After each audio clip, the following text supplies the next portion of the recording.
STR அடுத்தடுத்து பண்ண போற 3 ப்ராஜெக்ட்ட இன்னைக்கு, அதாவது நேத்து அவரோட பிறந்தநாள் ஸ்பெஷலா ரிலீஸ் பண்ணியிருக்காங்க.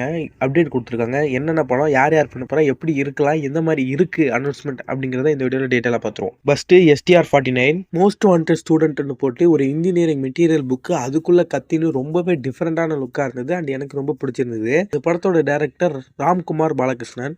இந்த படம் எப்படி இருக்கலாம்னு ஒவ்வொரு படத்துக்கும் தனித்தனியா வீடியோ போடலாமான்னு சொல்லுங்க.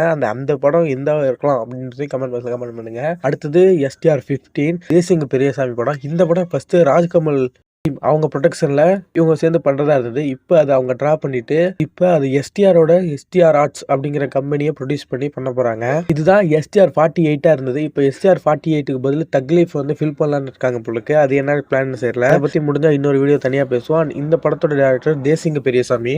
இது ஒரு பீரியாடிக் படம். இந்த படத்துல 2 எஸ்டிஆர் இருக்கலாம் அப்படின்ற மாதிரி ஒரு தேரிஸ் இருக்கு. அடுத்தது எஸ்டிஆர் 51 அஸ்வந்த் மாரிமுத்து டைரக்ஷன்ல அவர் பண்ண போற படம். இந்த படத்துக்கு இப்ப எக்ஸ்பெக்டேஷன் அதிகமா இருக்குன்னு சொல்லலாம். ஏன்னா பழைய ரெட்ரோ, பழைய கிளாசிக்கான ஒரு எஸ்டிஆர ஒரு அனௌன்ஸ்மெண்ட் போஸ்டர்ல கொடுத்திருந்தாங்க. படத்தோட டைரக்டர் அஸ்வந்த் மாரிமுத்து. இந்த போஸ்டர்ல காட் ஆஃப் லவ் அப்படின்னு போட்டிருக்காங்க. இது ஒரு லவ் சப்ஜெக்டா அல்லது வேற ஏதாவது த்ரில்லர் சப்ஜெக்டான்னு தெளிவா தெரியல. இதுக்கு முன்னாடி அஸ்வந்த் மாரிமுத்தோட ஒரு படத்துல இதே மாதிரி ஒரு கேரக்டரை விஜய் சேதுபதி பண்ணியிருப்பாரு.